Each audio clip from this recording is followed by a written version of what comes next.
Assalamualaikum warahmatullahi wabarakatuh. Pemirsa, berjumpa lagi dengan saya, Klik.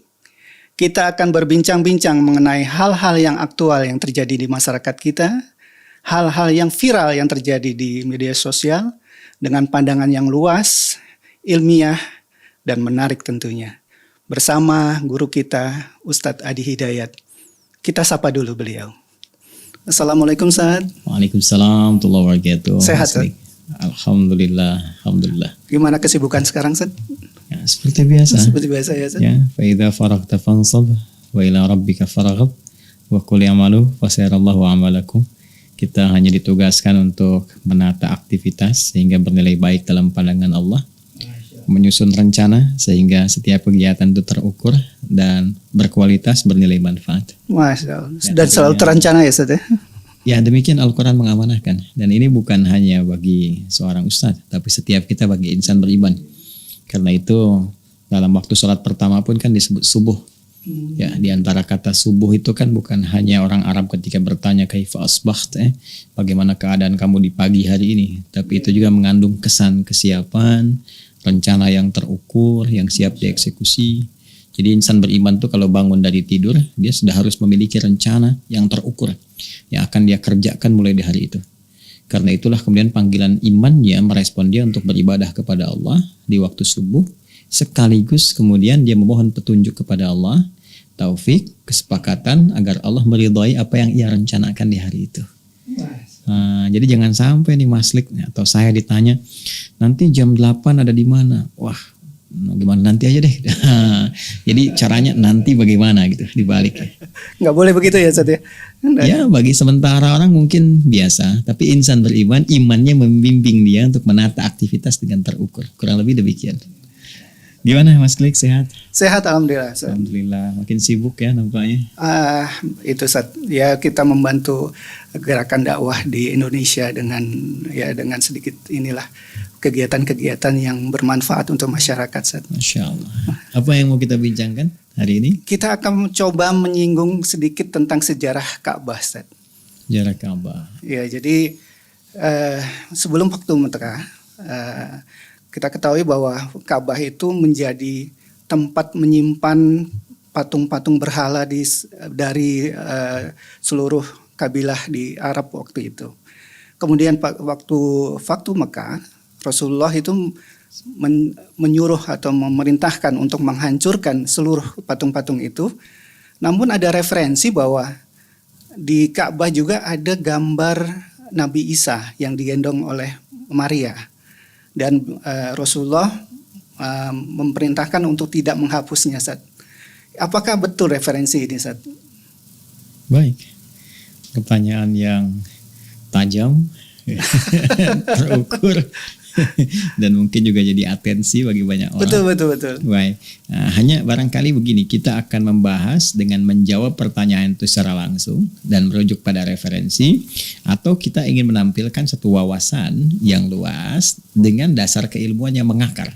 Sehingga kita memahami bagaimana perjalanan hadirnya patung-patung, kemudian dengan itu bagaimana disikapi oleh Islam, lalu sampai kepada masa sebelum Nabi Muhammad SAW diangkat menjadi Rasul, bagaimana patung hadir dalam Ka'bah, lalu disikapi di masa Islam, di masa Nabi Muhammad SAW membawa risalah penutup dan penyempurna, lantas kemudian terjadi di Fathu Makkah sampai dengan kini. Nah, jadi saya balik bertanya, mau jawaban cepat atau yang komprehensif? Pengennya komprehensif, Ustaz. Komprehensif ya? Baik. Betul. Kalau begitu kita mundur agak jauh ya. Siap. Mundur agak jauh dari masa Nabi Muhammad SAW ke masa Nabi Nuh dulu. Wah, ini berapa generasi nih? Muhammad SAW bin Abdullah bin Abdul Muttalib bin Hashim bin Abdul Manaf bin Qusay bin Murrah bin Kilab bin Ka'ab bin Ghalib bin Fihr bin Malik bin Nadar bin Kinana bin Khuzaimah bin Mudrika bin Ilyas bin Nidar bin Mudar bin Ma'ad bin Adnan bin Adri bin Muqawwam bin Nahur bin Tarikh bin Ya'rub bin Jastud bin Nabit bin Ismail alaihissalam bin Ibrahim alaihissalam bin Adhar bin Nahur bin Abir bin Kinan bin Fakhshad bin Sam bin Nuh alaihissalam. Jangan salah, jangan disuruh ulang saya.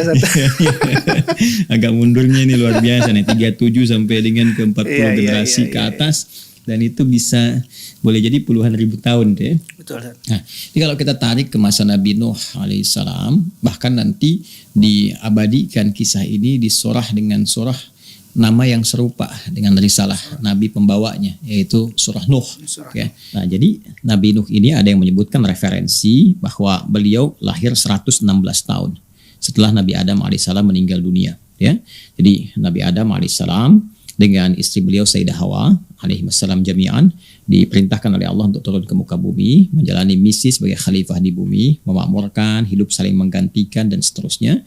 Al-Baqarah ayat ke-38. Kemudian berkeluarga dan melahirkan keturunan yang menyebar. Ya, Quran surah keempat ayat 1, berkeluarga, berketurunan, menyebar, kemudian bersuku-suku, berkomunitas, beda-beda tempat. Quran surah ke-49 ayat 13. Nah, dalam penyebaran ini nanti setelah Nabi Adam meninggal dunia, ya, risalah Nabi Adam diwariskan kepada anak keturunannya. Namun demikian kita tidak lupa bahwa ada provokasi yang datang dari setan memengaruhi ya setiap perkembangan kemanusiaan dan aktivitasnya, sehingga di antara sebagian mereka ada yang terjauhkan dari risalah-risalah yang pernah diajarkan oleh Nabi Adam alaihissalam dan Sayyidah Hawa, itu kan. Kemudian setelah itu ada 5 orang saleh. Nah, ini kisahnya. Ya, 5 orang saleh ini juga termasuk yang membawa dan meneruskan risalah Nabi Adam alaihissalam, membimbing masyarakat, dikenal dengan orang-orang yang sangat luar biasa, orang-orang yang baik. Nama mereka adalah Wadda, kemudian Suwa, kemudian Yaguth, kemudian Ya'uq, dan Nasra. Ada 5. Wadda, Suwa, Ya'uq, Yaguth, Nasra. Nah, 5 orang ini meninggal.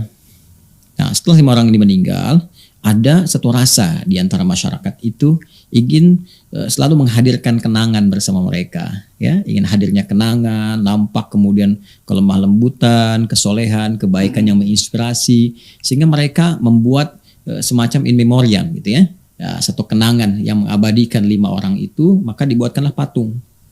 Nah, ini asalnya ya, asal-asal munculnya patung itu.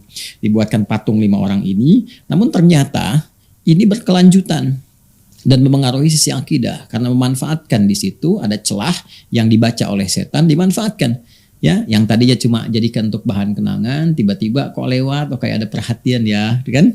Nah, kayak ada berkah tersendiri ya, akhirnya secara singkat lama-lama jadi sesembahan ya, jadi sesembahan, jadi dikultuskan, naik jadi penuhanan, akhirnya dikenal sebagai bagian dari yang dituhankan oleh masyarakat pada saat itu. Pada inilah kemudian dalam kondisi ini diutusnya Nabi Nuh alaihissalam untuk mendakwahi umat pada saat itu. Ya, karena itu sangat viral sekali kisahnya, bahkan diabadikan dalam Al-Quran dengan nama Nabi itu sendiri, yaitu Nabi Nuh alaihissalam. 900 kurang lebih 50 tahun ya beliau berdakwah. Di antara dakwahnya bagaimana menyadarkan masyarakat bahwa kelima sosok itu bukan Tuhan, itu hamba Allah yang saleh, jangan sembah patung, tinggalkan, ya kan? Kalau tidak nanti ada ancaman-ancaman dari Allah dan sebagainya. Maka mereka mengatakan, pemuka-pemukanya yang sudah barangkali diangkat ya jadi tokohnya. Kemudian kalau diangkat tokoh kan ada apresiasi, kan? Ada penghormatan dan sebagainya. Tak ingin kehilangan kedudukan itu. Ya, karena itu mereka mengatakan dan diabadikan di Quran surah 71 surah Nuh di ayat 23. Wa qalu la tadharunna alihatakum wa la tadharunna wadda wa la suwa'a wa la ya'uqa wa yaghutha wa nasra. Mereka berkata, ya, jangan tinggalkan ya Tuhan-Tuhan kalian, jangan dengarkan Nuh alaihissalam ya. Jangan tinggalkan Tuhan-Tuhan kalian yang sudah kita tetapkan ya. Maka mereka sebutkan Wadda ya, kemudian Suwa, Ya'uq, Yaghuth, Nasra. 5 ini. Nah, secara singkat terjadi banjir besar, ya kan? Kemudian karena mereka banyak menolak, Nuh alaihissalam diperintahkan untuk mendesain, membuat dengan bimbingan Allah satu kapal besar, gitu kan? Masuk golongan manusia yang beriman, kemudian pasangan-pasangan binatang dan sebagainya, sangat viral. Hampir di semua kitab-kitab suci samawi disebutkan kisahnya. Lalu selesai itu mendarat, nah dari sini nanti berkehidupan kembali. Makanya ada yang menyebutkan sejarawan dengan generasi manusia kedua. Ya, di Abul Bashar itu ya nanti ada yang menyebutkan Nuh alaihissalam. Ya ada yang menyebutkan Nabi Adam asal mulanya, yang keduanya Nabi Nuh alaihissalam karena generasinya mewariskan nanti generasi-generasi berikutnya setelah peristiwa banjir besar itu. Nah, di banjir ini juga menyapu bagian Ka'bah. Ingat, Ka'bah sudah ada. Ya, saat Nabi Adam diturunkan Ka'bah sudah ada. Jadi bukan dibuat oleh Nabi Adam. Ingat ya, Ka'bah sudah ada saat Nabi Adam diturunkan. Jelas di Quran surah ketiga Ali Imran ayat 96. Inna awwala baiti wudi'a lin-nasi lalladzi bi Bakkah mubarakah. Sungguh rumah pertama yang dibangunkan untuk manusia. Bukan manusia yang bangun. Iya, dibangunkan yang ya. dibangunkan untuk manusia, bukan manusia Menarik yang ini. bangun. Jelas ya? Nanti bahasan berbeda ya. Iya. Tapi singkatnya rumah pertama yang dibangunkan untuk manusia, untuk menjadi kiblat bagi manusia ibadah. Lalladzi bi Bakkah mubarakah, yang di Mekah itu yang diberkahi, ya area sekitarnya. Jadi itu sudah ada ya sebagai pusat kiblat untuk menyembah, untuk beribadah kepada Allah Subhanahu wa taala, bukan menyembah Ka'bah. Jadi yang tidak mengerti ya, ada orang-orang belum beriman tidak mengerti mengatakan orang Islam menyembah Ka'bah, bukan. Yang kita sembah Allah. Jelas kan? Kiblatnya, kiblat mengarah ke situ supaya ada keterpaduan, ketersatuan, dan sebagai hikmah bagaimana orang Islam itu mesti bersatu di dalam satu arah. Fawalli wajhaka syatral masjidil haram. Ya, haitsu ma kuntum fawallu wujuhakum syatrah. Kemanapun kalian beraktivitas menghadap ke satu titik, ya, dan pada akhirnya fathamma wajhullah. Di situ Allah memerintahkan dan hakikatnya kita menghadap kepada Allah Subhanahu wa taala. Singkatnya di masa Nabi Nuh ini terjadi banjir besar, menyapu bagian atas Ka'bah juga, hilang generasi, tinggal generasi Nabi Nuh alaihissalam, terlepas dari perdebatan para sejarawan yang mengatakan sebagian area, mengatakan semua area, gitu kan. Tapi singkatnya, komunitas manusia yang pada saat itu ya tersisa dari kalangan generasi Nabi Nuh ini lalu menyebar berkehidupan lagi. Nah, persis seperti kisah Nabi Adam tadi. Ketika beliau meninggal, istrinya meninggal, alaihi wassalam, ya, Nabi Adam dan Sayyidah Hawa, alaihi wassalam, Nabi Nuh juga meninggal. Ini menyebar lagi kan? Iya. Nah, menyebar kemana. Nah, ada yang membawa risalah dakwah keislaman baik, ada yang seperti semula tadi. Ya. Jadi hidup lagi tuh kekufuran dan sebagainya. Ya. Nah, di antaranya yang paling populer itu di wilayah Mesopotamia, di wilayah Irak, ya sekarang Irak sekarang dekat Baghdad gitu. Ada yang disebut wilayah Ur namanya. Ya Ur, Mesopotamia, ya Baghdad kuno ya, peradaban kuno pada masa itu, tapi sudah maju. Ya, dengan rajanya yang sangat terkenal itu. Ya, raja yang terkenal sampai ada pernah dengar Namrud dan sebagainya itu. Namrud, ya kan? Nah, jadi yang menarik begini, yang menarik ternyata di situ juga kemudian tersebar penyembahan terhadap patung. Bahkan kreasinya sudah lebih kreatif ya. Jadi di patung itu punya 3 dewa utama ya, 3 kekuasaan utama. Ada patung besar dewa matahari, nah, asalnya dari sini nih. Dewa matahari, kemudian yang kedua itu rembulan, ketiga bintang gemintang, 3 itu ya. Nah, jadi itu yang dituhankan di masa Nabi Ibrahim alaihissalam. Jadi begitu sampai ke masa itu Allah mengutus Nabi Ibrahim alaihissalam, diangkat menjadi rasul kan, lalu secara rasional didialogkan, diajarkan kepada kaumnya, kok bisa menyembah patung-patung ini kan? Karena itu di surah Al-Anbiya kan ditegaskan oleh beliau, ma hadhihi tamathilul lati antum laha akifun. Apa sih keistimewaan patung-patung itu sehingga kalian begitu fokus menyembahnya gitu kan? Lalu kemudian kalian memberikan sesajen, meminta sesuatu yang bahkan dibikin oleh kalian sendiri gitu. Ya. Sampai-sampai beliau membuktikan kalau benar matahari itu Tuhan. Di surat Al-An'am kan jelas. Falamma janna alaihi lailu ra'a kaukaba, dari bintang ke bintang dulu. Begitu lihat bintang, oh ini yang dianggap Tuhan. Nah, tapi tiba-tiba tenggelam. Masa Tuhan tenggelam? Ya kan? Kemudian ketika melihat walamma ra'al qamara bazigha, ya qala hadza rabbi, apakah ini yang dimaksud Tuhanku ini, kata mereka, ya kan? Ya, itu lihat bintang tenggelam, lihat bulan tenggelam. Begitu lihat matahari, oh ini hadza akbar, ini lebih besar. Tapi ketika tenggelam juga, masa Tuhan tenggelam? Maka beliau menyimpulkan ini bukan Tuhan. Yang dianggap di patung-patung ini bukan Tuhan. Akhirnya kisahnya viral, diberikan pelajaran oleh beliau supaya mengerti masyarakat kan, dengan rajanya pada saat itu apa yang terjadi. Dibawa kapak kan, ya, dihancurkan, diikatkan kan di kepala berhala yang paling besar. Nah, sehingga dengan itu kisahnya kita mengetahui dengan sendirinya. Jadi secara singkat di masa Nabi Ibrahim pun sudah ada itu. Kan? Lalu Nabi Ibrahim alaihissalam kemudian berhijrah. Ya, singkatnya beliau berangkat lagi dengan istri Sayyidah Sarah, berkelana, karena itu disebut dengan Ibrahim. Ada yang mengatakan dari Ibrahim itu ada dari bahasa Ibrani punya dua makna. Satu, sang penyeberang, perantau, karena sering merantau untuk berdakwah. Menyeberang dari Mesopotamia ke Mesir, terus nanti ya Kanaan, Palestina, sampai dengan ke wilayah Makkah Al-Mukarramah. Biwadin ghairi dzi zar'in inda baitikal muharram, sampai ke situ ya. Nah, ini nama pertama. Yang kedua disebut juga dengan Ibrahim dari kata Abun Rahim, bapak yang sangat penyayang, pengasih. Saking sayangnya kepada anak itu, dibalik tugas yang sangat sibuk sebagai Nabi, Rasul, ayah, masih sempat untuk meluangkan waktu menengok anak di Mekah. Padahal beliau tugas di Palestina waktu itu, ya, sampai meninggal nanti. Makanya kita lihat ada Al-Khalil sekarang, wilayah Al-Khalil itu ya, di Palestina. Nah, singkatnya ada dua sisi yang sangat menarik di sini ya. Namun kita menggunakan alur melompat ya. Jadi ada lompatan-lompatan alur sedikit untuk memudahkan pemahaman dalam bahasan kita sehingga mudah untuk ditangkap. Nabi Ibrahim satu sisi kemudian ditugaskan oleh Allah dengan Nabi Ismail alaihissalam untuk meninggikan kembali pondasi Ka'bah yang tadi hancur terkena banjir bah di masa Nabi Nuh alaihissalam ya. Ditinggikan kembali, itu pondasinya masih ada. Ya, dalam bahasa Arab pondasi itu kalau satu disebut qaidah, kalau banyak disebut qawaid. Keduanya diminta meninggikan kembali. Bahasa Arabnya yarfa namanya. Maka diabadikan di Quran surah kedua Al-Baqarah ayat 127. Wa idh yarfa'u Ibrahimul qawaida minal baiti wa Ismail. Kan? Rabbana taqabbal minna innaka antas samiul alim. Keduanya kemudian meninggikan kembali bangunan Ka'bah ya. Di situ kemudian dikenal ada napak tilas jejaknya. Makom Ibrahimnya ada, Hijr Ismailnya ada, ya, dan keduanya kemudian saling bersinergi membangun dengan izin Allah Subhanahu Wa Taala. Jadi, nah sisi lain di tempat yang ditinggalkan Nabi Ibrahim di kota asal tadi, wilayah Mesopotamia, kerajaan Babilonia dengan rajanya Namrud tadi, yang megah, yang menganggap dirinya besar dan sebagainya. Ya itu kan kalau kita flashback sedikit mengusir Nabi Ibrahim setelah sebelumnya mengancam, bahkan ingin mengeksekusi, membakar beliau, kan dikumpulkan di kota besar yang sekarang menurut para sejarawan itu bergeser sedikit ke arah Turki. Ya, saya pernah berkunjung itu ke daerah itu ya. Jadi ada memang patung-patung besar dan sebagainya menunjukkan bekas-bekas kerajaan Namrud tempo dulu. Jadi Anda bayangkan dari wilayah Irak, Mesopotamia, Babilonia membentang sampai ke Turki itu kan melewati Syam juga ya. Syam itu salah satunya Syria dan sebagainya.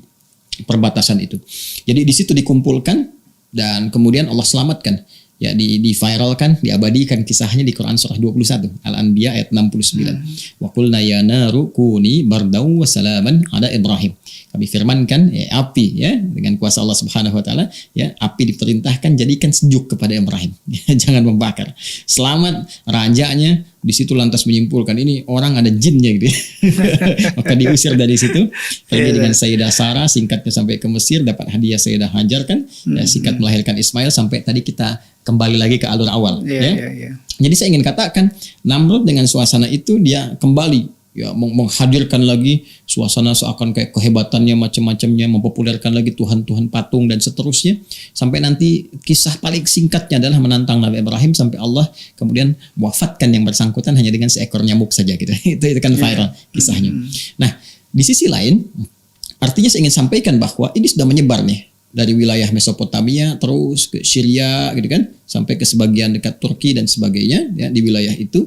Nah, di wilayah yang berbeda Nabi Ibrahim, Nabi Ismail tepatnya di area Makkah Al-Mukarramah meninggikan bangunan Ka'bah lantas berdoa kepada Allah di situ. Ya doanya diabadikan di antara doanya memohon kepada Allah agar nanti ada rasul yang terakhir yang penutup, yang menyempurnakan semua risalah para nabi, yang termulia, maka lahirnya pun dekat Ka'bah yang mulia ini.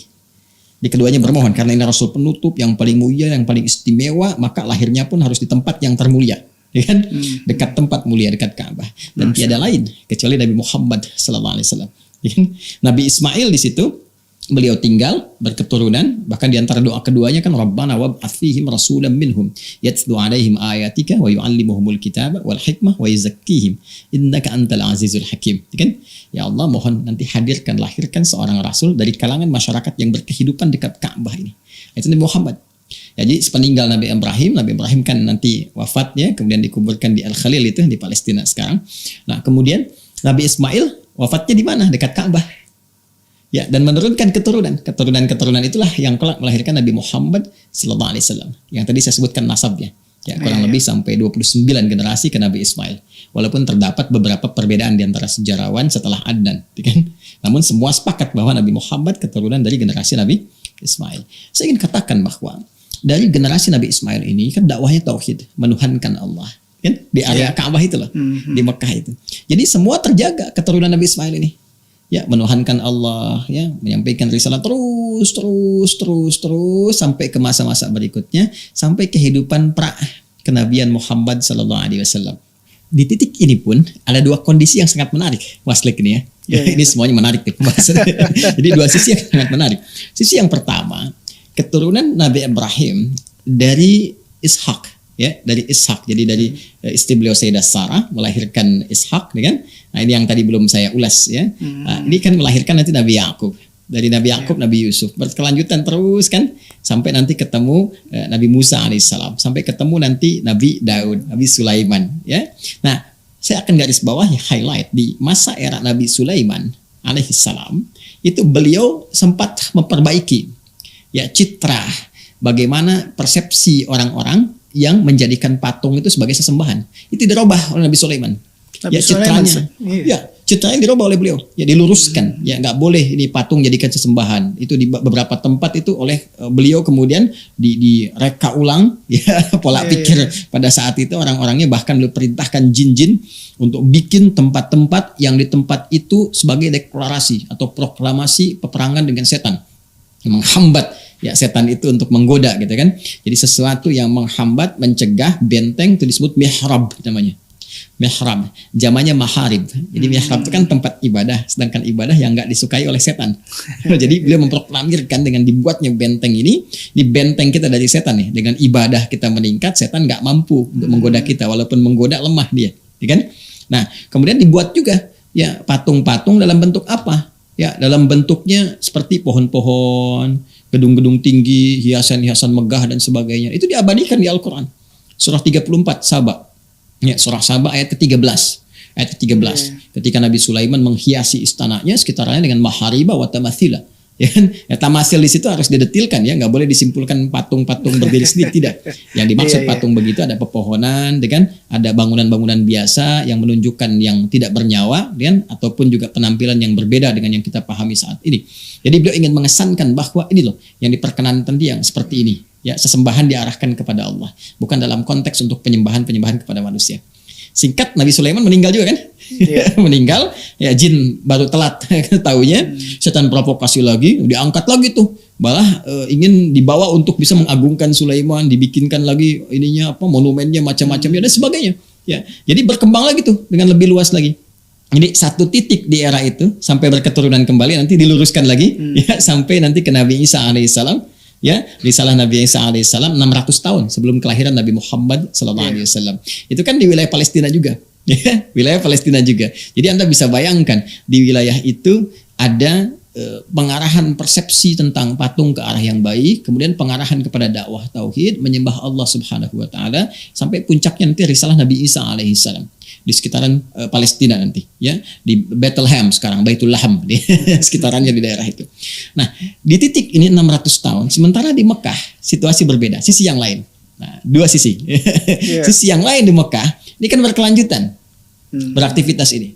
Nah, di jeda antara 600 tahun pasca risalah Nabi Isa alaihissalam sampai ke era Nabi Muhammad sallallahu alaihi wasallam dilahirkan kemudian diutus ya. Ini kan ada jeda nih, fatrah. Ya, fatrah, ada masa kekosongan karena Nabi Muhammad rasul penutup, rasul terakhir, Nabi Isa sebelum akhir gitu kan. Maka di antara keduanya kan gak ada rasul. Risalah Nabi Isa terus menyebar oleh murid-muridnya, terpercaya disebarkan, ya kan? Menyebar di sebagian wilayah-wilayah di muka bumi, kan? Sebagian lagi ada menafsirkan, ada menyimpangkan dalam persepsi kita ya, sebagai orang Islam gitu kan, dan sebagainya, menyebar semua ini. Sementara di daerah Mekah itu dalam berkelanjutan beraktivitas ada sosok tertentu. Di antara sosok ini namanya ini menarik sekali, Amr bin Luhai namanya. Amr bin Luhai. Amr bin Luhai. Siapa Amr bin Luhai ini? Dia sebetulnya pebisnis. Ya, pebisnis. Dia pebisnis, pedagang, tapi juga orangnya baik. Ya, suka berderma, bantu orang, macam-macam. Karena Mekah ini kota suci, ya kan? Iya.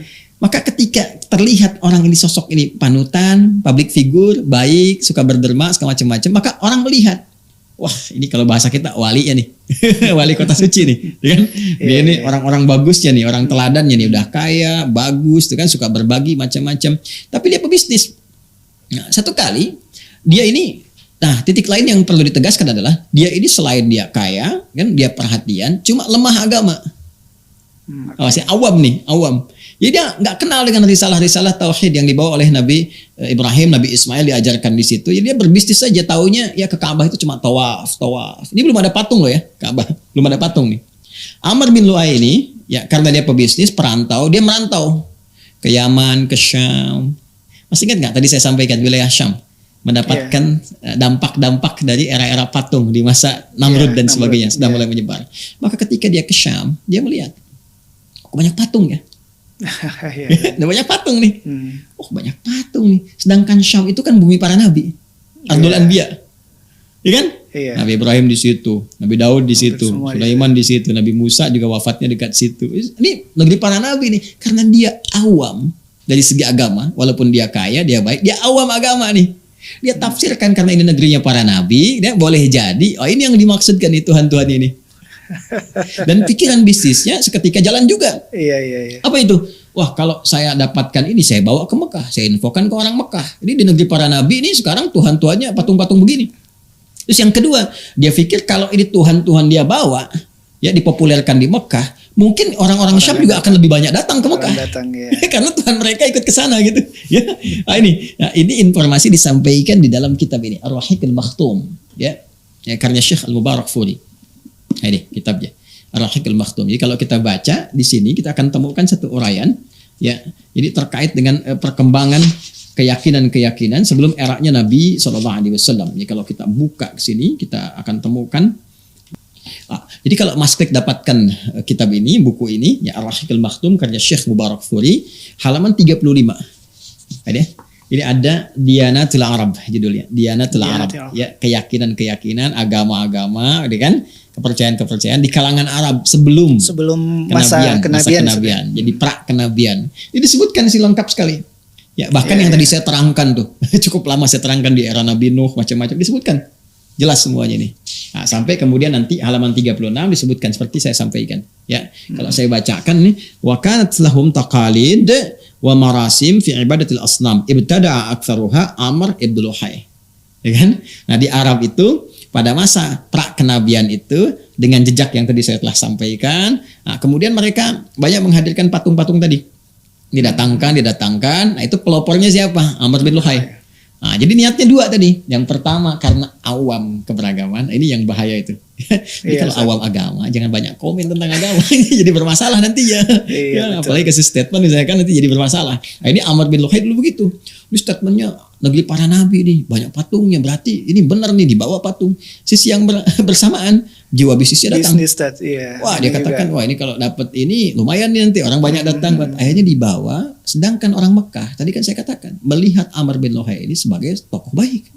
Ini walinya nih gitu kan, orang baik, kan, pebisnis, suka berbagi, suka sodakoh, suka macam-macam. Ketika dia datang dari Syam membawa patung itu dia sampaikan, mereka percaya aja karena awam juga. Jeda dari Nabi Ismail ke Nabi Muhammad itu 29 generasi Pak Klik. Kebayang bagaimana pengaruh yang terjadi. Ya, kita nggak usah bicara 29 generasi yang mungkin ribuan tahun. Anda bisa bayangkan Indonesia dari merdeka sampai sekarang berapa tahun? 76 tahun kan? 76. Dari 45 sampai dengan 2021 76 tahun. Sudah terasa nggak perbedaannya? Iya. Saya tanya nih, berapa banyak anak milenial sekarang yang mengerti tentang Pancasila? Padahal masa-masa kita kan masih ada penataran ini tahu macam-macam. Dan sekarang generasi sekarang ngerti nggak? Paham nggak tentang undang-undang, tentang pembukaan undang-undang dasar macam-macam? Itu baru berapa puluh tahun? Betul. Sekarang ribuan tahun, provokasi setan udah banyak. Ya, akhirnya apa yang terjadi? Yang terjadi kemudian mereka mengimport patung-patung itu, dibawa datang sampai populer. Ya, nah ketika mulai banyak didatangkan, diimport, yang lain datang juga kan? Maka mulai mereka letakkan dekat-dekat Ka'bah. Ya, maka setiap daerah tuh punya patungnya sendiri, ikonnya. Ya, nanti ada misalnya Manat, ya Uzza, Lata dan sebagainya. Oh ini daerah ini punya patungnya sendiri, Jadi setiap kabilah, lucunya itu setiap kabilah diletakkan patung di Ka'bah. Ya, tanda semua kekuasaan tanda Tuhannya masing-masing. Dan nanti di Mekah pun nanti yang tertingginya Hubal namanya. Hubal. Dikumpulkan oleh mereka, dikoleksikan termasuk dimasukkan ke dalam area Ka'bah. Ini asal mulanya Ka'bah berisi patung. Awalnya nggak ada. Ya, jadi ini asal mulanya Ka'bah berisi patung, udah ada di dalamnya, ada Hubal, ada Manat, ada Lata, ada Uzza, ada macam-macam. Nah, sampai kemudian kurang lebih masa menjelang kelahiran Nabi Muhammad SAW. Periode ini kurang lebih 150 tahun sebelum kelahiran Nabi Muhammad SAW. Jadi lengkaplah sudah. Patungnya sudah masuk, dukunnya mulai ada, disebut kahin, tukang sihirnya juga ada, mulai sejak itu tuh. Ada tukang sihir disebut sahir, ada dukun disebut kahin. Bahkan nanti patung Nabi Ibrahim alaihissalam ya dibuat tuh, ada tuh patung dibikin. Jadi mereka beli ke Syam itu. Jadi begitu ke Syam datang kan, itu Nabi Ibrahim kan wafat di Palestina. Apa dibikinkan patung, kan kebiasaan mereka begitu. Iya. Bikinkan, dibuat itu. Termasuk patungnya Nabi Isa alaihissalam dan ibundanya Sayyidah Maryam itu ditemukan di Al-Bukhari. Ditemukan di Al-Bukhari. Jadi kalau kita buka Sahih Al-Bukhari, ini saya ada Sahih Al-Bukhari ini. Ya, ini Sahih Al-Bukhari. Ya, jadi kita nanti akan lihat bagian tertentu di Sahih Al-Bukhari ini yang menghadirkan bagaimana diinformasikan kepada kita di Fatu Mekah. Cuma saya nggak mau lompat dulu. Nanti begitu kita masuk, nanti saya tunjukkan. Sebelum tunjukkan. Fatu Mekah dulu. Nah, jadi yang menarik begini. Yang menarik, begitu sampai kemudian periode tadi, kurang lebih 150 tahun sebelum kelahiran Nabi Muhammad SAW, itu sudah kacau. Ya, kacau dalam konteks keimanan, keyakinan. Udah mulai tukang sihir, dukun tadi ya, mengundi, tatayur pakai burung, pakai macam-macam, sudah pakai mantra. Kemudian para penyair berkompetisi, yang paling bagus nanti dituliskan karyanya di dinding Ka'bah. Yang kelak nanti masa Islam diganti di kain kiswah. Iya. Nah, ini yang dimasukkan ke dalamnya Tuhan-Tuhan dari luar macam-macam, terus orang-orang soleh yang dulu itu dibikinin patung, diambil juga, dimasukin patung Nabi Ibrahim, dimasukin patungnya Bunda Maria, Sayyidah Maryam, patungnya Nabi Isa alaihissalam, ya kan? Kemudian juga macam-macam lah, gitu. Ada yang malaikat digambar oleh mereka, dibikinin patung, dikaryakan, dicitrakan oleh mereka, pohon-pohon macam-macam dimasukin ke Ka'bah semua tuh. Nah, sampai ini berlangsung sampai dengan kelahiran Nabi Muhammad SAW. Ya, kelahiran Nabi Muhammad SAW, kita lewatilah periode Raja Abraha mau nyerang pakai gajah itu ya, itu kan relevansinya sedikit lah ya. Kita lewati usia Nabi 35 tahun, agak cepat. Ya, setelah menikah dengan Sayyidah Khadijah, rumah tangga 10 tahun, Nabi menikah usia 25 tahun, rumah tangga 10 tahun, 35 tahun. Nah, terjadi sesuatu kepada Ka'bah. Ya, ada yang mengatakan sebagian ada bencana kebakaran, mengatakan yang lain sudah mulai rapuh. Ya, kan dibangunnya itu dalam bentuk begini. Jadi kayak persegi 4 begitu, tapi belum ada atap di atasnya. Belum ada atap ya, ingat loh, belum ada atap, baru terbuka seperti ini saja dengan gambarannya. Nah, usia Nabi 35 tahun, mereka mulai berpikir, wah ini kayaknya udah mulai rapuh gitu.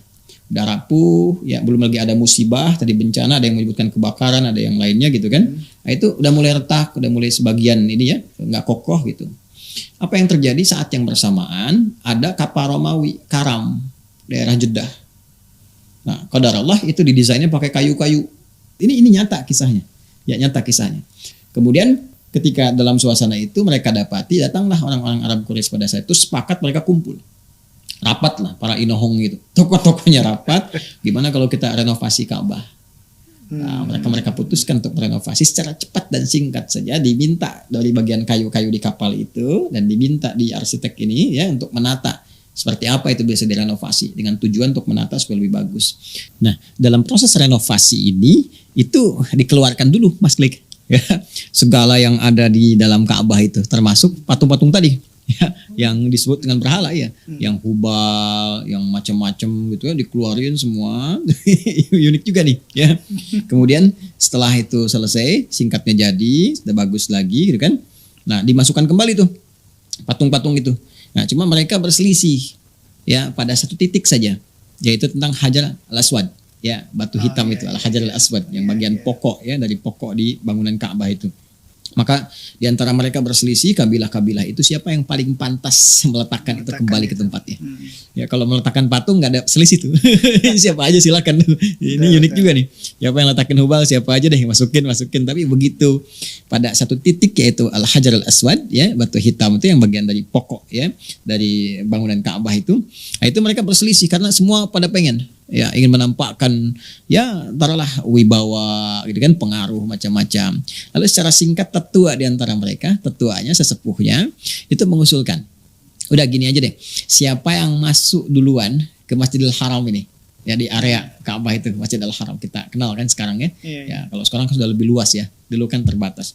Siapa yang masuk duluan lewat pintu ini, dia yang akan meletakkannya. Ya kan? Maka ketika mereka semua sepakat, ya udah sepakat kan? Dilihat, dicek, ternyata Nabi Muhammad lah. Qadarullah ya, Nabi Muhammad lah sallallahu alaihi wasallam yang ternyata masuk lebih dulu lewat pintu itu. Maka mereka ketika disebutkan sosok Nabi Muhammad, usianya 35 tahun saat itu. Ya, artinya 5 tahun sebelum diangkat menjadi nabi kan? Jadi rasul. Jadi 35 tahun, 10 tahun sudah berumah tangga dengan Sayyidah Khadijah ya. Maka apa yang terjadi? Yang terjadi adalah mereka melihat, sepakat semua tuh. Karena waktu Nabi Muhammad ditunjuk SAW itu kan pribadi yang diakui sosoknya sebagai Al-Amin, orang jujur, terpercaya, bahkan banyak di antara mereka nitipkan hartanya ke Nabi Muhammad. Ya. Nah, jadi sebelum beliau muslih mengajak orang berbuat baik, itu masih soleh. Jadi ada soleh, ada muslih. Soleh kan terus-terusan terbawa ya sampai dari mulai kelahiran baik tumbuh kembang sampai kembali kepada Allah, itu saleh. Muslih ketika diberi tugas untuk mengajak, itu sikap orang-orang sekitaran beda. Ya, jadi pribadi Muhammad dinilai SAW oleh orang-orang saat itu ini orang baik, orang bagus, gak ada masalah nih. Ya, bahkan paling menarik adalah mereka juga tahu bahwa Nabi Muhammad itu satu-satunya sosok di antara mereka yang tidak pernah menyentuh atau mendekat kepada patung itu. Ini menarik nih. Belum diangkat menjadi rasul, menjadi nabi, tapi kalau kita baca ya beberapa referensi seperti di Syiar A'lam Nubala ya, Syiar A'lam Nubala nanti saya tunjukkan kitabnya dari karangan Imam Adz-Dzahabi. Di abad ke-8 Hijrah itu nulis kitab bagus sekali 16 jilid ya. Itu ditunjukkan bagaimana Rasulullah SAW itu setiap kali akan tawaf di Ka'bah itu ya, ada dorongan misalnya untuk mengetahui mendekat kepada patung, selalu ada isyarat dari belakangnya, dengar suara ya, jauhi itu, berpaling dari itu ya. Nah, jadi sudah dibebaskan dari pengaruh patung, nggak pernah minum-minum, nggak pernah berselingkuh, nggak pernah ikut-ikutan kebudayaan mereka itu. Maka semua sepakat, oh Muhammad saja. Nah, maka Nabi Muhammad dibimbing oleh Allah dengan bijak. Ya, bagaimana caranya? Dikeluarkan bagian kainnya, kan? Nah, di kain itu semua dari tokoh-tokoh suruh pegang bagian ujungnya, Hajar Aswad disimpan di tengahnya, semua bawa. Jadi win-win solution, semua dapat tuh. Wah, senang semua. Nah, begitu dekat beliaulah dengan tangan mulianya meletakkan di tempatnya. Maka selesai renovasi Ka'bah.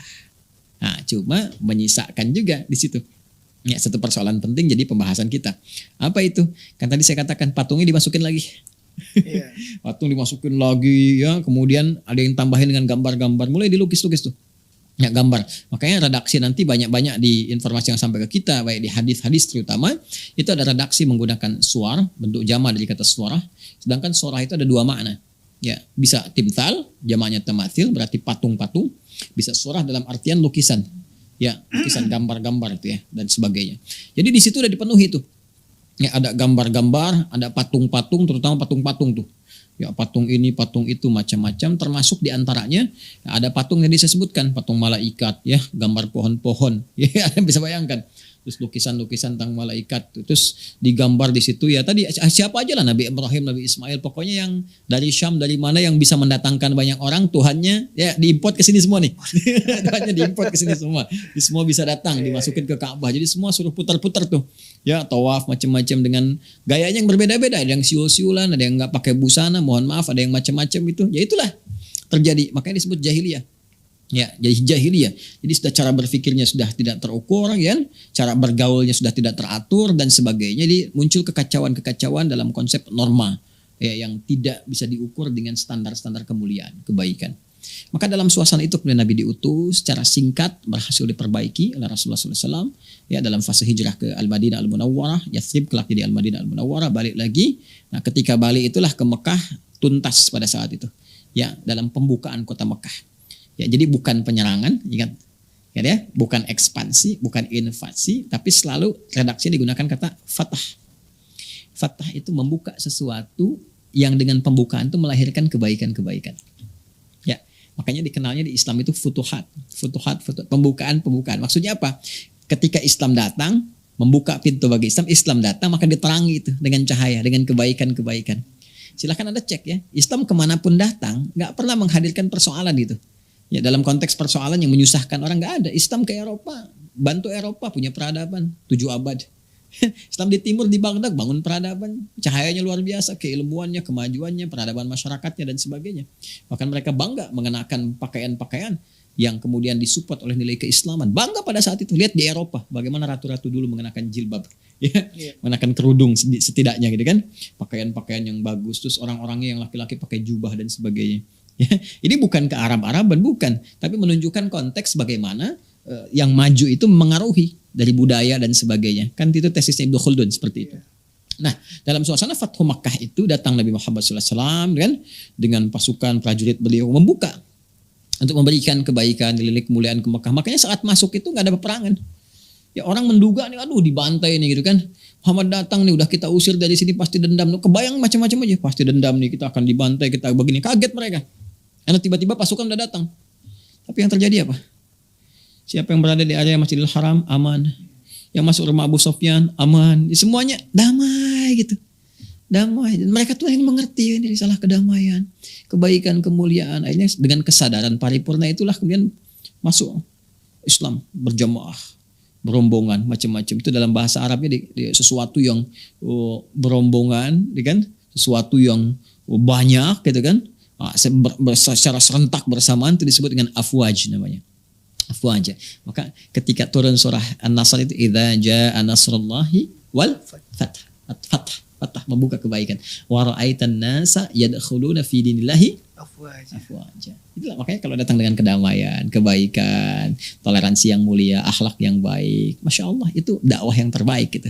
Boleh jadi orang tuh tergerak secara bersamaan untuk menerima Islam dengan baik.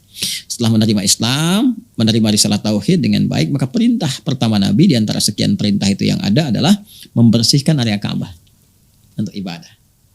Dalam membersihkan itulah Nabi sendiri sudah tahu banyak patung-patung dalamnya apa juga kan, karena Nabi sudah diutus diberikan risalah, kemuliaan, kebaikan dan sebagainya, maka nggak berkenan kan ada patung-patung di dalamnya. Itu bagian dari kemusyrikan, ya kan? Maka apa yang terjadi? Nabi perintahkan pada para sahabat, diperintahkan ya bersihkan dulu semuanya. Nah, setelah bersih aku masuk, ya kan? Nah, sempat beliau mengamati itu sebelum masuk ke Ka'bah, sempat melihat, mengamati dan memberikan sebuah kesan. Apa di antara kesannya? Nah ini yang tadi saya janjikan. Al-Bukhari. Ya. Di Al-Bukhari ini ada 97 topik. Kita akan lihat topik namanya kitab Hadithul Anbiya. Ya, kisah-kisah tentang para nabi. Nah, di sini nanti tidak keliru ya kitab yang saya yang ini ya. Jadi saya punya kitab yang ini tanpa syarah. Ada yang dengan syarah, ya ada syarah yang 3-4 jilid, ada yang syarahnya 18 jilid. Yang fenomenal yang Ibnu Hajar Al-Asqalani itu Fathul Bari fi Syarah Ibnu Hajar Al-Asqalani. Yang ini kalau kita lihat halaman 490 insyaallah ya, kitab Ahaditsul Anbiya. Ya betul. Ahaditsul Anbiya. Ini. Ya, ini ya. Kitab Ahaditsul Anbiya bab yang ke-8. Ya, bab tentang pembahasan wattakhadallahu Ibrahim khalila, gitu kan? Ya, nomor hadis 3351 sampai 3352. Ya, nah ini kalau saya tunjukkan lagi kitab yang ke-60, topik ke-60, kitab Ahaditsul Anbiya, bab yang ke-8, nomor hadis 3351, 3352. Ya, kita bacakan ya. Ya, kita bacakan. Atau Anda mau bacakan? Saya serahkan ke ahlinya. Baik, saya bacakan ya. Siap. Baik, kita baca yang 3352 dulu nih ya, supaya ada keterurutan. Bismillahirrahmanirrahim. Qala haddatsana Ibrahim bin Musa akhbarana Hisham an Ma'mar an Ayyub an Ikrimah an Ibnu Abbas radhiyallahu taala anhuma. Hadisnya dari Ibnu Abbas, semoga Allah meridhai kepada keduanya. Jadi beliau dengan ayahandanya. Anna Nabiy sallallahu alaihi wasallam ya, bahwa disampaikan menurut Ibnu Abbas bahwa Nabi sallallahu alaihi wasallam lamma ra'a as-suwara fil baiti lam yadkhul hatta amara biha famuhiyat ya. Nah, yaitu lamma ra'as suwara fil baiti, ketika Nabi melihat banyak patung-patung tuh dan gambar. Jadi saya katakan kepada Anda suwar jamak dari kata suwar. Bisa berarti patung, bisa berarti gambar, lukisan-lukisan. Ketika Nabi sallallahu alaihi wasallam itu ya melihat banyaknya patung-patung ya di dalam area Ka'bah itu. Jadi ketika Fathu Makkah, Nabi perintahkan udah bersihkan semua dulu dan sebagainya, kan? Lalu ketika Nabi melihat tuh dalam Ka'bah ini banyak sekali patung-patung, ada gambar, ada patung-patung. Ketika melihat itu lam yadkhul hatta amara biha famuhiyat. Ya, maka beliau enggak mau masuk. Ya, enggak masuk tuh. Ya, enggak mau masuk. Sampai diperintahkan oleh beliau hapus dulu semuanya. Keluarkan dulu, hapus dulu. Ya, ingat di sini ya, kalau garis bawah ini di sini. Jadi Nabi enggak masuk ke situ ya sampai dihapus, diselesaikan dulu. Dibersihkan dulu semuanya. Kemudian wara'a Ibrahim wa Ismail alaihi wassalam bi aydiyahimal azlamu faqala qatalahumullah wallah in istaqsama bil azlami qattun. Ya, maka dalam masa pembersihan itu ya dikeluarkan dan sebagainya, beliau melihat tuh ya, wah itu ada patungnya Nabi Ibrahim, Nabi Ismail sedang megang ini untuk undian. Ya itu kan tadi saya katakan ada dukun-dukun kan, kalau mau pergi diundi dulu nih, ada yang menggunakan kayu-kayu kan begini, itu ada yang menggunakan tatayur burung dan sebagainya. Itu Nabi Ibrahim, Nabi Ismail di tangannya diletakkan undian. Anda bayangkan, Nabi mengecam, marah Nabi, celaka ini orang-orang yang bikin ini, nggak pernah Nabi Ibrahim mengajarkan ini katanya. Ya kan? Nah ada juga yang menarik juga di nomor hadis 3351 ya. Nah ini disebutkan juga ya, qala حدثنا يحيى بن سليمان قال حدثني ابن وهب قال أخبرني عمرو أن بكيرا حدثه عن كريب مولى ابن عباس عن ابن عباس radhiyallahu taala anhuma. Ini dari hadisnya dari Ibnu Abbas juga. Ya, ada yang menarik nih. Apa yang disampaikan? Kala beliau menyampaikan, dakhalan Nabi sallallahu alaihi wasallam al-baita fawajada fihi surata Ibrahim wa surata Maryam. Oh, maka Nabi sallallahu alaihi wasallam dalam periode Fathu Makkah ini, kan? Nah, ketika memerintahkan pembersihan itu, kalau di sini sempat menengok lah begini gitu, nggak mau masuk tuh. Beda antara masuk blong gitu kan dengan menengok ya. Jadi Nabi sallallahu alaihi wasallam tuh begitu melihat ini lebih menyempurnakan dari yang tadi itu kan. Tapi melihat tuh nggak mau masuk dulu gitu kan. Nah, nggak mau masuk dulu nih sebelum dihabiskan. Nah, ini dilengkapi nih kisahnya. Jadi ada sempat dibersihkan, Nabi melihat begitu mau masuk. Nah, ini ya, lihat, oh banyak patung, dan melihat di situ Ibrahim alaihissalam, kemudian ada juga patungnya Maryam, ya kan? Nah, di sini karena redaksinya surah, ada yang mengartikan gambar, ada yang mengartikan patung, sedangkan surah itu bisa patung, bisa gambar. Jelas ya? Yang tadi saya sampaikan. Iya. Baik, jadi Nabi mengecam tuh. Ya, Nabi mengecam. Kata Nabi, saya nggak mau masuk dulu, bersihkan semuanya dulu. Nah, jadi kalau bahasa singkatnya tuh, nengok mau masuk gak jadi, ngelihat kan banyak hal, nggak mau masuk dulu, sampai dihapuskan semuanya, sampai bersih dulu. Jelas ya? Nah, saya sempurnakan hadisnya. Faqala amma lahum faqad sami'u anna al-malaikata la tadkhulu baitan fihi surah. Hadza Ibrahim musawwar. Fama lahu yastaqsim. Ya, mereka tuh gimana sih? Mereka itu udah ngerti sebetulnya malaikat itu nggak akan masuk tempat yang di dalamnya ada patung. Terus ini apa-apaan lagi kata Nabi Muhammad SAW? Ini apa-apaan lagi Nabi Ibrahim? Ya mereka tahu Nabi Ibrahim itu nggak pernah ngajarkan judi, nggak pernah ngajarkan undian. Ya, sejak kapan beliau kemudian mengajarkan undian? Jadi di situ beliau langsung memberikan satu penegasan, komen yang tegas, mengecam dengan keras dan sebagainya. Jadi ini Nabi memberikan edukasi kepada kita bahwa beliau pun nggak masuk dulu. Kenapa?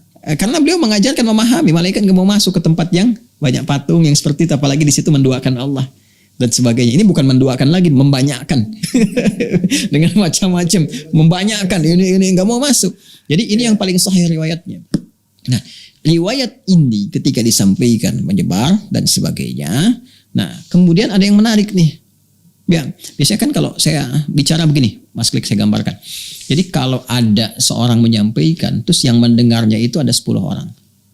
Kira-kira ketika disampaikan lagi yang 10 orang ini kepada orang lain, pulang nih, nyampaikan lagi kepada orang lain. Sama nggak kata-katanya?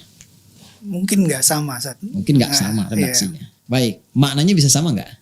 Maknanya mungkin sama. Maknanya mungkin sama. Persoalannya kalau semua memiliki kredibilitas yang sama. Iya, betul. Ya kan? Betul.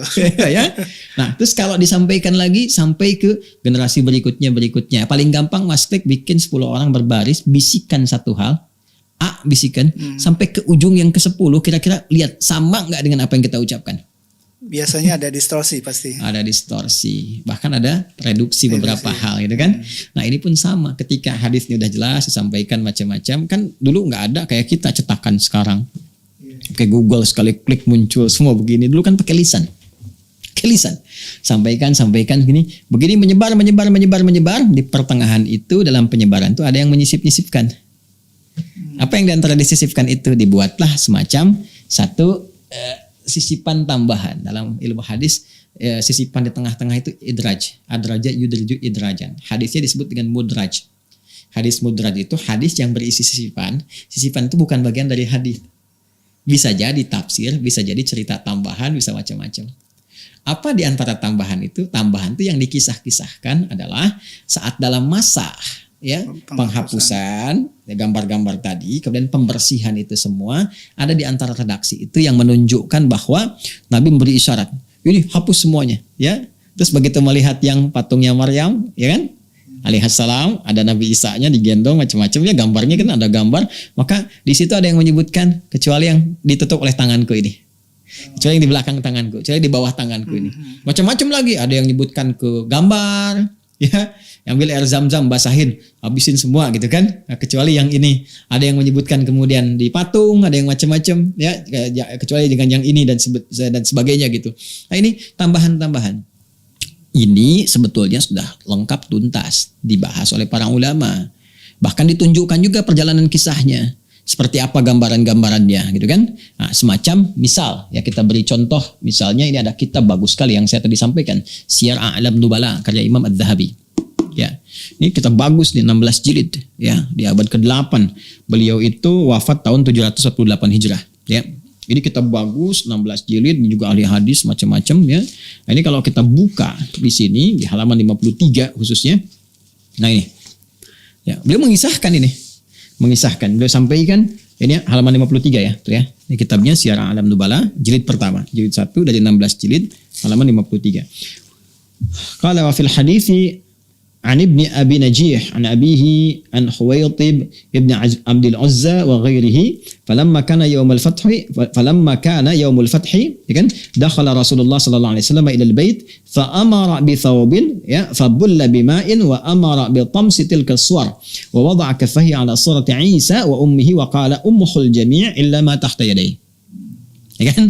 Nah, ini salah satunya yang disampaikan. Ini satu dari sekian banyak ya. Kemudian Ad-Dhahabi mengatakan rawahul Azraqi, info ini dapatkan dari Al-Azraqi. Ingat Al-Azraqi siapa? Al-Azraqi ini diantaranya. Beliau diantaranya seorang sejarawan, ya kan? Ya, penulis kitab populer namanya Akhbaru Makkah. Ya, seorang perawi juga, penyampaikan riwayat-riwayat. Ya, semua riwayat disampaikan. Namanya kalau kita sejarawan menyampaikan informasi gitu kan. Beliau juga menyampaikan riwayat-riwayat di abad kedua Hijrah ya, kurang lebih ini sampai abad ketiga Hijrah, yang menyampaikan informasi macam-macam. Kemudian di antara informasi itu menyampaikan riwayat yang tadi ya, dalam masa pembersihan area dalam Ka'bah, penghapusan itu gambar-gambarnya, disampaikan bahwa ada beberapa bahkan dari tabi'in yang menyampaikan informasi ya, bahwa di antara mereka menyampaikan generasi sebelumnya ada yang pernah melihat di masa Ibnu Zubair bahwa pernah ada itu gambar-gambar itu, gitu kan. Sedangkan yang menyampaikan ini orang-orang thiqah ya, di kalangan era tabi'in, kok bisa gitu kan, masih kelihatan, masih ada dan sebagainya. Jadi mana yang benar nih? Satu sisi riwayat ini bermasalah, dan udah banyak ulama membahas tuntas tentang riwayat-riwayat bermasalah ini. Ya, bahkan ada 4 hadis di kitab Akhbar Makkah ini, belum kita hadirkan kitabnya. Jadi kalau kita lihat di Akhbar Makkah itu ada 4 riwayat, dan 4 riwayat itu udah tuntas. Tuntas apa? Tuntas diteliti oleh para ulama. Kita itu punya tradisi yang sangat indah, ya, ketat sekali. Tradisi ini tentang bagaimana menyeleksi semua informasi yang sampai kepada kita. Saking ketatnya standar dalam Islam itu. Benar nggak dari Nabi? Benar nggak dari Nabi? Diteliti semua 4 riwayatnya. Ternyata ketemu. Wah, ini ada Muslim bin Khalad bin Zanji ini. Ini orangnya bermasalah. Ini orangnya nggak pernah ada. Ini yang nggak pernah diketahui. Ini yang luput. Ini yang hilang. Ini yang pendusta, ini yang lemah, ini yang macam-macam. Jadi ternyata 4 riwayat itu semuanya dhaif semua. Dhaifnya yang nggak bisa digunakan sebagai hujah, ya, nggak bisa dipakai dalil gitu. Jadi hadis yang menerangkan tentang hapus semuanya kecuali yang di bawah tangan saya ini, gitu kan? Nah, di masa Nabi itu lemah. Karena itu sisipan, diduga sisipan, dimasukkan ke dalam hadis yang sahih tadi. Yang Nabi perintahkan nggak mau masuk dulu sebelum semua bersih. Tapi saya pernah dengar ada referensi bahwa tabi'in masih sempat lihat ada gambar di Ka'bah. Ada informasi menyampaikan dari Imam Atta, gitu kan, dan beberapa kolega bahwa mereka pernah melihat sepintas ya di masanya Ibnu Zubair, ya kan. Nah, sedangkan kita tahu mana masanya Ibnu Zubair ketika beliau juga hadir berkehidupan ya sepeninggal Nabi Sallallahu Alaihi Wasallam, itu sudah melewati jauh fasenya Fathu Makkah. Lantas pertanyaannya, gimana kalau masih sempat melihat ada gambar beberapa yang lain, tuh kan. Nah, ini satu sisi hadis-hadis tadi dihukumi dhaif, ya bahkan gak bisa digunakan sebagai hujah. Sisi lain masih ada terlihat gambar-gambar yang dimaksudkan. Itu udah dijawab tuntas oleh Imam Ahmad. Iya, Imam Ahmad bin Hanbal. Udah selesai masalahnya. Apa jawaban beliau? Sampai ngarang kitab namanya Al-Ilal fi Ma'rifatir Rijal. Anda kalau ini nggak sempat karena Anda baru nanya, kita nggak sempat menghadirkan kitabnya. Ada kitab namanya Al-Ilal fi Ma'rifatir Rijal. Beliau bandingkan ini hadis-hadis yang sahih tentang dalam patung dibersihkan dalam Ka'bah itu termasuk gambar-gambar ini tampilkan. Dan yang menguatkan ini kebiasaan Rasulullah. Rasulullah tuh nggak pernah mau masuk ke tempat manapun di rumah-rumah yang ada patungnya, apalagi rumah Allah dalam Ka'bah yang harusnya nggak ada patung, ada patung. Beliau bersihkan dulu semuanya, kan beliau mau ibadah di dalamnya. Bersihkan, dihapuskan segalanya. Itu kebiasaan beliau. Bahkan di Al-Bukhari nanti banyak hadis menyampaikan kepada kita bahwa Nabi enggan masuk ke satu rumah yang ada di situ gambar-gambar yang tidak elok, yang macam-macam, yang menghadirkan hal-hal yang bisa gitu kan memalingkan ketaatan kepada Allah Subhanahu wa taala, termasuk patung-patung dan sebagainya. Itu hilangkan dulu, bersihkan dulu.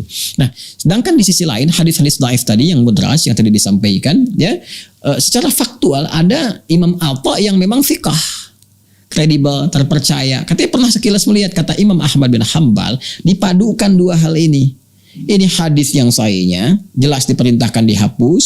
Ini hadis yang dhaif yang nggak bisa dipakai hujah, katanya yang nutupin macam-macam ini. Ketika beliau telusuri, diteliti oleh beliau, memang diperintahkan oleh Nabi dihapus. Cuman pada masa itu nggak sempurna hilang semua karena menghapusnya kan pakai air biasa begini. Hapus dulu deh, kan kata Nabi hapus dulu semua tuh, kosongkan yang patung-patung, kosongkan semua gini, hancurkan semua, gambar-gambar dihapus. Hapusnya pakai apa? Nah itu dia, hapusnya pakai apa?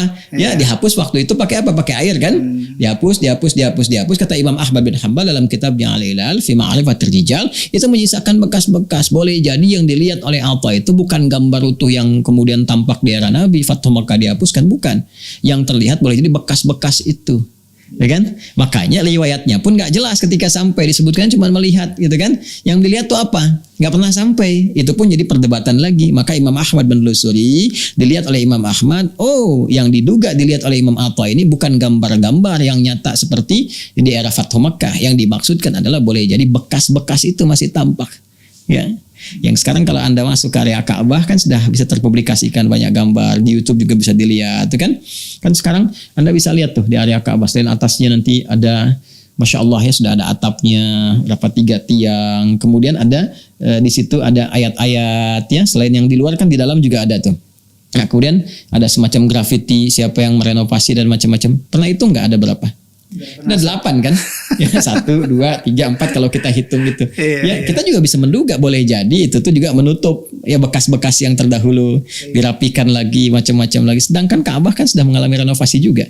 Ya beberapa masa waktu dihantam Manjanik di eranya Khalifah Yazid itu kan yang menghancurkan Ibnu Zubair lewat panglimanya itu Hajjaj bin Yusuf Ats-Tsaqafi, kan itu hancur juga kena Manjanik, kotapel besar itu kan direnov lagi. Ya kan direnov lagi. Jadi kalau kita mau masuk sudah nggak ada. Jadi isunya sebetulnya sudah nggak faktual sekarang ini. Jadi isu-isu begini ini sudah selesai sebetulnya. Ya sudah tuntas, sudah beres, dan ulama sudah menjawab semua.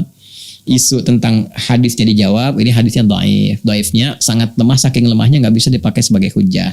Yang benar yang ini, Nabi punya karakter nggak pernah mau masuk ke dalam ruangan satu rumah apapun, apalagi rumah Allah yang ada patungnya. Ini hadis-hadisnya sahih.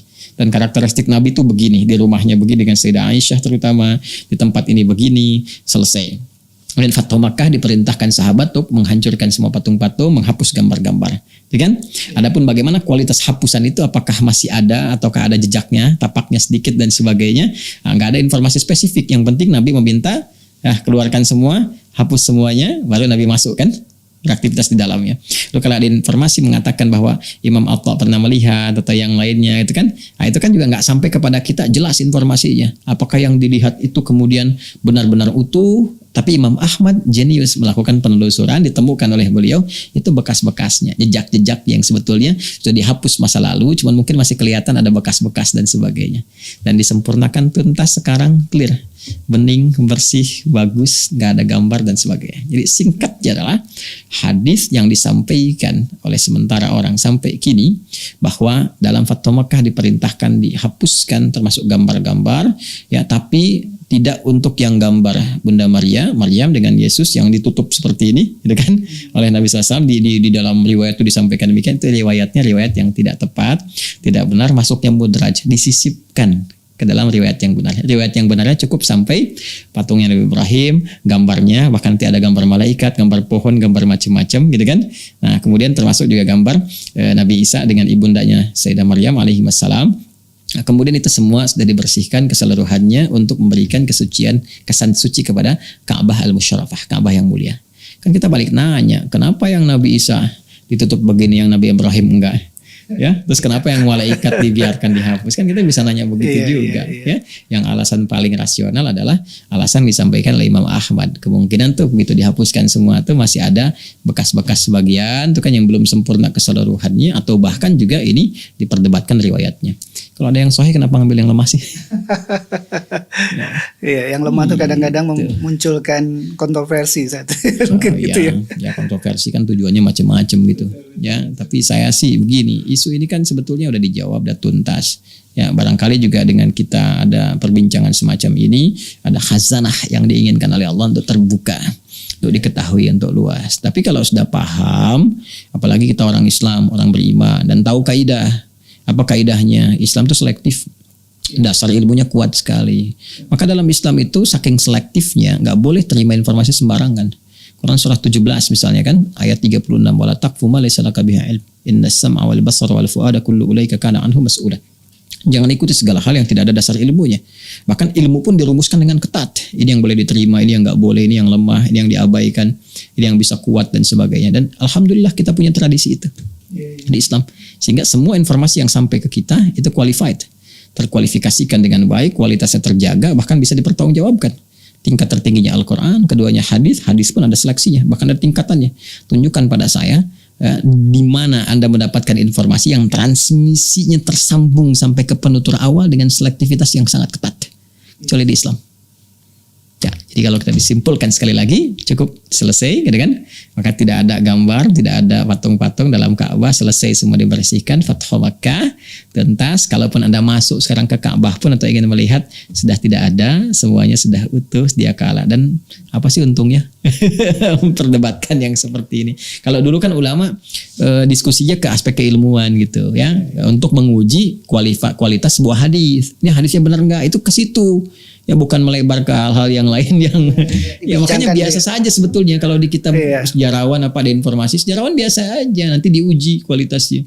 Ya ada begini, itu kita udah terbiasa dengan ilmu itu. Ya ulama dulu tuh udah terbiasa segala sesuatu diriset dan sebagainya, bukan langsung disebarkan begitu. Ya apalagi di kalangan awam yang bicara yang ilmu hadis pun kadang-kadang kan nggak mengetahui dengan maksimal. Ilmu riwayah, ilmu dirayah macam-macam. Ya aku lihat alhamdulillah Allah berikan kepada kita kesempatan untuk berdiskusi, menambah wawasan. Kita tahu sejarah patung akhirnya dari masa Nabi Nuh sampai masa Nabi Muhammad SAW. Dan sejarah Ka'bah dan sejarah selalu berulang kan. Nabi Muhammad udah selesai kan, dituntaskan maksudnya di era beliau, risalahnya terus sampai ke kita. Tapi kan ketika meninggal Nabi Muhammad, ya kan muncul lagi tuh macam-macam. Dan itu tugas kita untuk mendakwahi. Dan saya dapat masukan nanti baru ilmu baru bahwa Ka'bah itu dibuat sebelum Adam diturunkan. Itu sudah ada sebelumnya. Itu juga itu redaksi Qur'annya clear. Ya, inna awwala baiti wudi'a lin-nasi lalladzi bi Bakkah mubarakah. Sungguh rumah pertama yang dibangunkan untuk manusia. Masya Allah. Jadi kangen Sat sama itu Sat, kita sudah gara-gara pandemi ini kita susah untuk berkunjung ke sana. Kita nggak bisa pandemi juga karena semua kan nggak mungkin terjadi kalau Allah nggak tetapkan. Selalu ada hikmah. Kita berdoa mohon pada Allah, mungkin saatnya sekarang kita mengambil aura tanah suci untuk diterapkan kepada hati kita yang suci, berbentuk amalan yang baik di kehidupan kita saat ini berdasar di mana tempat kita tinggal. Ini kesempatan memakmurkan masjid-masjid kita. Kesempatan banyak berdoa, kemudian menjalin persatuan di antara umat Islam, keharmonisan dalam kehidupan berbangsa, bernegara, dan berumah tangga. Itu yang penting juga. Terima kasih Ustaz bincang-bincang kita. Banyak sekali masukan ilmu yang kita terima saat ini. Terima kasih Ustaz. Pemirsa, demikian bincang-bincang kita dengan guru kita Ustadz Adi Hidayat. Semoga menjadi tambahan wawasan ilmu kita dan mendekatkan kita pada Allah Subhanahu wa taala. Saya Klik. Assalamualaikum warahmatullahi wabarakatuh.